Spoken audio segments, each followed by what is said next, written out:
আল্লাহ তাআলা বলছেন যে হে আমার প্রিয় হাবিব, আমি আপনার থেকে আপনার বোঝাকে দূর করে দিয়েছি। এখানে বোঝা বলতে কোন বোঝা উদ্দেশ্য? হ্যাঁ, দুটি তাফসীর করা হয়েছে। কেউ বলছেন এখানে বোঝা বলতে আল্লাহর নবীকে যে নবুয়ত দান করেছেন, রিসালত দিয়েছেন, সেই রিসালতের প্রচার ও বাস্তবায়নে যে দায়িত্ব দিয়েছেন, সেই দায়িত্বটা হলো বোঝায় কঠিন একটা দুঃসাধ্য একটা কাজ। হ্যাঁ, আর একটি অর্থ আগে বললাম। আল্লাহ তাআলা বলেন হে আমার প্রিয় হাবিব, কাজটি তো বহুত মুশকিল কাজ, বহুত দুষ্কর, কঠিন, দুঃসাধ্য, দুরূহ কাজ, কিন্তু সেই কাজটা আমি আপনার জন্য সহজসাধ্য করে দিয়েছি।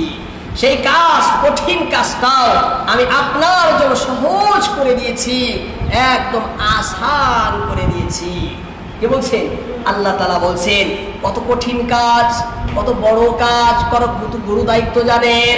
আল্লাহ তাআলা পবিত্র কোরআনের ভিতরে বলেন, সূরা হাসর আয়াত নম্বর 21, মহান আল্লাহ রাব্বুল আলামিন বলেন, ওয়ালাউ আনজালনা হাযাল কুরআনা আলা জাবালিন লারাআইতাহু খাশিআম মুতাসাদ্দিআম মিন খাশিয়াতিল্লাহ ওয়া তিলকাল আমসালু নাদরিবুহা লিন-নাস লাআল্লাহুম ইয়াতাফাক্কারুন।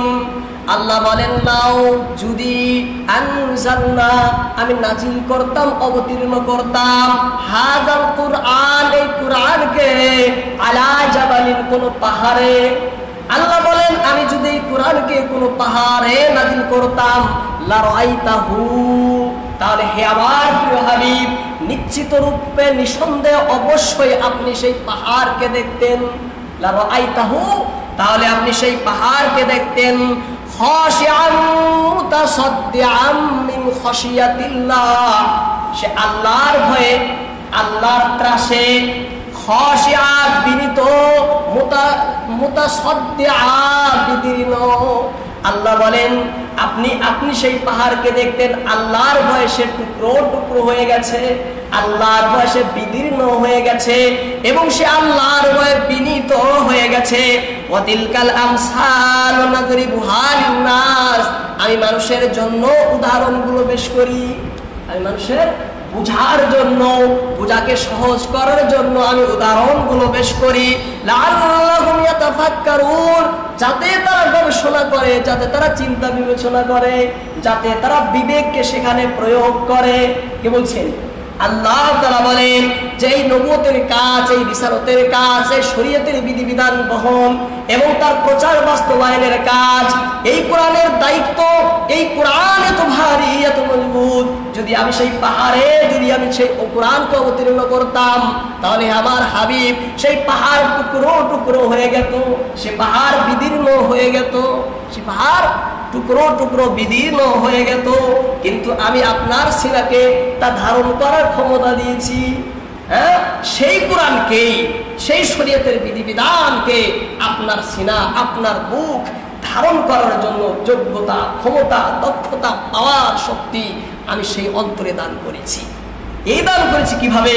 সেই অন্তরকে, হ্যাঁ, সেই অন্তর থেকে হৃৎপিণ্ড বের করে, সেই হৃৎপিণ্ড থেকে জমাট রক্তপিণ্ড বের করে দূরে নিক্ষেপ করে, সেই অন্তরকে, সেই হৃৎপিণ্ডকে আমি জমজমের পানি দিয়ে ধুয়ে পরিষ্কার ছাপ করে সেখানে যোগ্যতা, দক্ষতা, ইলম, হিকমত, মারিফত, হিদায়াত, নূর জ্যোতি দিয়ে পরিপূর্ণ করে দিয়েছি। বিদায় আপনার হৃদয় তেমন শক্তি পেয়েছে, তেমন পাওয়ার পেয়েছে, যেই শক্তিটা, যেই বস্তুটা পাহাড়েও, পৃথিবী, জমিন ধারণ করতে অপারগ ছিল, অসমর্থ ছিল, বলহীন ছিল, সেই বস্তুটা আপনার হৃদয় ধারণ করেছে, আপনার হৃদয়ে ধারণ করেছে।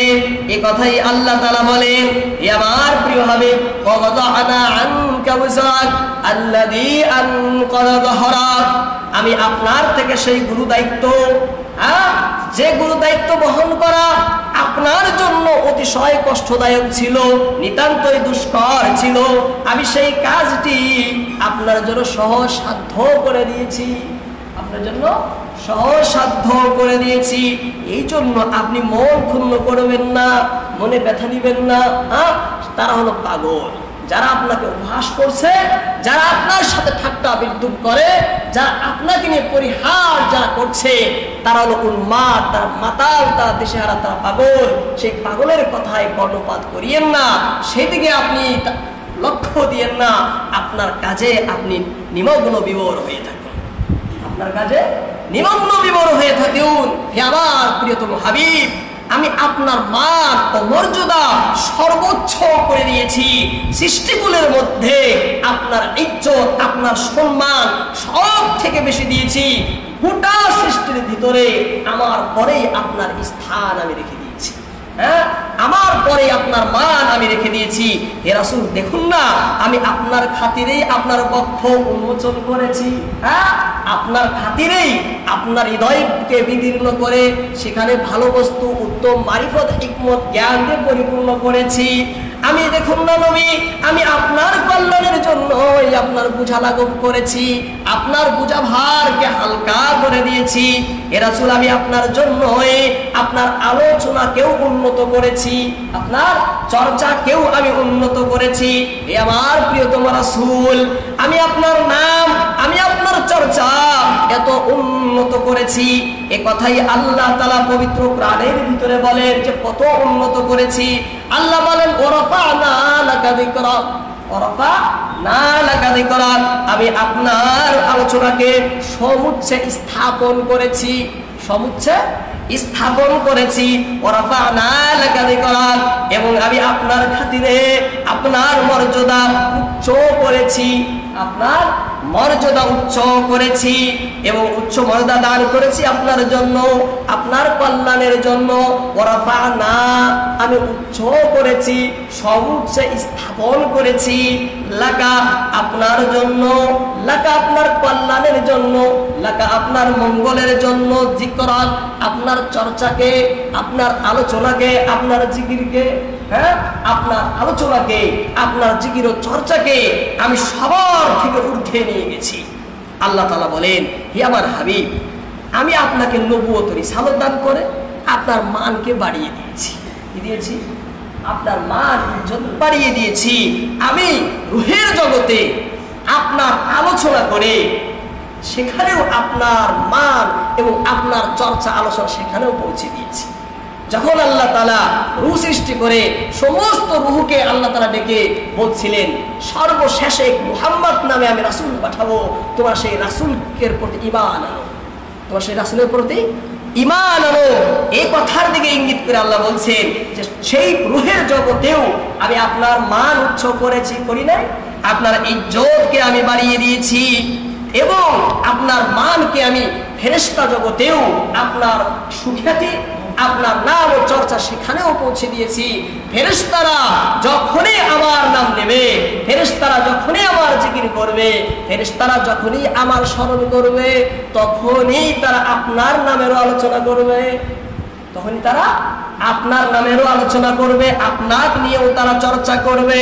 হে আমার প্রিয় হাবিব, আমার নামের সাথে সাথে গোটা বিশ্বে আপনার নামেরই ডাঙ্কা বাজবে, প্রথিত থাকবে আপনার নাম সকলের অন্তরে, সকলের হৃদয়ে। আল্লাহ বলছেন, আমার নাম জগতে যেভাবে নেবে আপনার নামও গোটা বিশ্বে সেভাবে নেবে।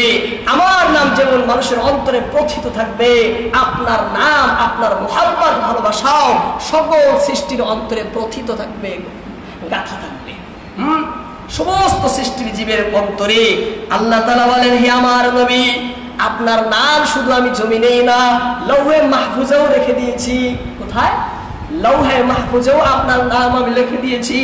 আমি আপনার নাম আরশের মধ্যেও লিখে দিয়েছি, মুহাম্মদুর রাসূলুল্লাহ বলে। আমি আপনার নাম শুধু আরশে না, শুধু জমিনে না, আমি আরশের ভিতরেও আপনার নাম মুহাম্মদুর রাসূলুল্লাহ বলে রেখে দিয়েছি। আল্লাহ তাআলা বলেন, হে আমার হাবিব, আপনি কেন মন ক্ষুণ্ণ করেন? আপনি কেন ব্যথিত হন? আপনি কেন দুঃখিত হন? আমি আপনাকে এত মান দিয়েছি, আমি আপনাকে এত ইজ্জত দিয়েছি, আমার সাথে সাথেই গোটা বিশ্বে আপনারও আলোচনা হবে। যেখানে আমার নাম সেখানেই আপনার নাম, যেখানে আমার নাম সেখানেও আপনার নাম। কলেমায় বাস পড়বে লা ইলাহা ইল্লাল্লাহ, তার সাথে সাথেই বলবে মুহাম্মদ রাসূলুল্লাহ। সব জায়গায় আপনার নাম আমি রেখে দিয়েছি। আল্লাহ তাআলা বলেন, এ আমার হাবিব, শুধু এখানেই না, আমি আযানের ভিতরেও আপনার নাম রেখে দিয়েছি। কোথায়? আযানের ভিতরেও আমি আপনার নাম রেখে দিয়েছি। যখন মুয়াজ্জিন বলবে আশহাদু আল্লা ইলাহা ইল্লাল্লাহ, তারপরেই পরে আপনার নাম বলবে ওয়া আশহাদু আন্না মুহাম্মাদার রাসূলুল্লাহ। আপনার নামের সাথে সাথে নামাজেও আপনার নাম রেখে দিয়েছি। যখন নামাজি নামাজ পড়বে, বৈঠকও যখন বসে যাবে, আমার নাম মানুষ বলবে আত্তাহিয়াতু লিল্লাহ ওয়াস সালাওয়াতু ওয়াত তাইয়্যিবাত। তারপরে পরেই মানুষ আপনার নাম নেবে, আসসালামু আলাইকা ইয়া আইয়ুহান নাবিয়্যু ওয়া রাহমাতুল্লাহি ওয়া বারাকাতুহু। আযানেও আপনার নাম রেখে দিয়েছি, নামাজেও আপনার নাম রেখে দিয়েছি। ইয়া রাসূলুল্লাহ, শুধু এখানেই নয়, যখন দুনিয়ার গোটা পৃথিবীর মধ্যেই যখন খতিবে যখন খুতবা দিবে, বলবে আলহামদুলিল্লাহি রাব্বিল আলামিন, তারপরে পরে বলবে ওয়াসসালাতু ওয়াসসালামু আলা সাইয়্যিদিল মুরসালিন। এক কথায় আল্লাহ বলেন, হে আমার নবী, আপনি কেন মন ক্ষুণ্ণ করেন? আপনি কেন এত ব্যথিত হন? আমি তো আপনার নাম গোটা বিশ্বে প্রচার করে দিয়েছি। সকলেই আপনার নাম ইজ্জতের সহিত নেবে, সকলেই আপনার নাম সম্মানের সহিত নেবে, সকলেই আপনার সাথে মুহাব্বত হয়ে যাবে। যদি আপনাকে কেউ গালি দেয়, তবু আপনার প্রশংসা করবে, তারপরে গালি দিবে। হ্যাঁ, আগে প্রশংসা করবে, তারপরে গালি দিবে। তার প্রথম শব্দই বলে দিবে, তুমি যার গালি দিচ্ছ সে গালির উপযুক্ত না, তুমি যার গীবত করো সে গীবতের উপযুক্ত না, তুমি যার মন্দ বলো সে মন্দতার উপযুক্ত না। যখনই মানুষ গালি দিবে বলবে মুহাম্মদ। মুহাম্মদ শব্দের অর্থই হলো যায় মহাপ্রশংসিত। হ্যাঁ, যার প্রশংসা করা হয়, যার যে গুণের অধিকারী, যে গরিমার অধিকারী, যে বৈশিষ্ট্যের অধিকারী, যে উত্তম চরিত্রের অধিকারী, গোটা সৃষ্টিতে যার সব সময় প্রশংসা হয়, তাকেই বলে মুহাম্মদ। মুহাম্মদ নিবে, তারপরে গালি দিবে, মুহাম্মদ শব্দই বলে দিবে, তুমি যাকে গালি দিচ্ছ সে গালির উপযুক্ত না, সে গালির উপযুক্ত না। হ্যাঁ, আপনাকে যদি কেউ গালি দেয়, তার মুখেই বলবে তুমি যাকে গালি দিচ্ছ সে গালির উপযুক্ত না, সে গালির উপযুক্ত না। এই কথাই আল্লাহ তাআলা বলেন, ওয়ারাফা'না লাকা যিকরাক। হে আমার নবী, আপনি মন কেন ক্ষুণ্ণ করেন? মনে কেন ব্যথা নেন? আপনি কেন দুঃখিত, কেন ব্যথিত? ওয়ারাফা'না, আমি উন্নত করেছি, উচ্চ করেছি, সমুচ্চ স্থাপন করেছি, অনেক উচ্চ স্তরে পৌঁছিয়ে দিয়েছি লাকা, আপনার জন্য, আপনার খাতিরে, আপনার কল্যাণে, আপনার মঙ্গলে। যিকরাক, আপনার আলোচনা, আপনার জিকির, আপনার চর্চা, আপনার নাম, আপনার কথা। কি বলি আল্লাহ তাআলা, নবী তো খুব ব্যথিত, খুব দুঃখিত।